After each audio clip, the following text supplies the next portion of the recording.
Η μέρα για κούρεμα σήμερα και όχι, δεν είναι influencer deal, είναι η νέα μας συνεργασία από τις χιλιάδες μικρομεσαίες επιχειρήσεις της εφαρμογής μας. Είναι το κομμωτήριο Total Look στο κερατσίνι της Ελισάβετ Μπέκουτ. Ελισάβετ, έλα να σε γνωρίσει ο κόσμος. Εύχομαι καλές γιορτές σε όλους. Πες μας πού εξειδικεύεσαι. Έχω πάρα πολλά παιδάκια, δηλαδή τα παιδάκια μου είναι το extension, η κερατίνη, οι αντάβιες. Εξειδικεύομαι πιο πολύ στο bridal, είναι το αγαπημένο μου.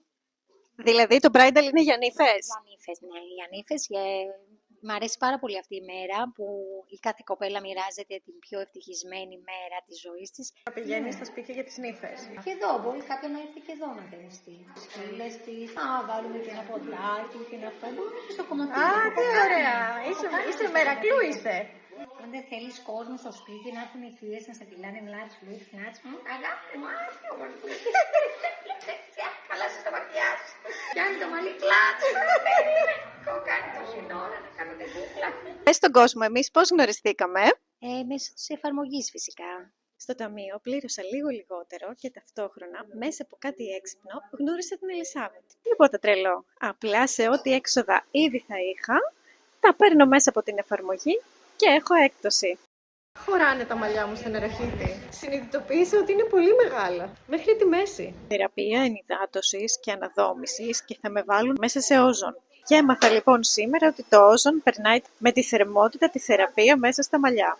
Και για το κομμωτήριο, αυτό σημαίνει ότι απέκτησε έναν πελάτη που αλλιώς απλά δεν θα τον είχε. Δεν ξέρω αν το κατάλαβες, αλλά μόλις σου είπα μία ιδέα για το τι επιχείρηση θα μπορούσες να ανοίξεις. Πάω να κουρέψω τη Ραπουνζέλ. Έτσι, Ραπουνζέλ μου, τόσο το κόβω.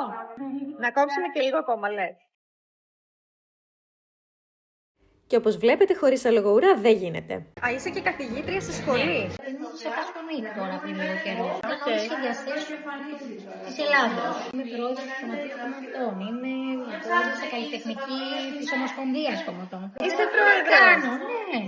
Σε περίπτωση που έψαχνες μια ιδέα για το τι επιχείρηση να ξεκινήσεις και αγαπάς, λατρεύεις τις μικρές ελληνικές επιχειρήσεις, πρέπει να μιλήσουμε. Βρες τα στοιχεία επικοινωνίας μου, κλείσει ένα ραντεβού μαζί μου να τα πούμε αναλυτικά. Ή άσε μου ένα σχόλιο και θα έρθω σε επικοινωνία άμεσα.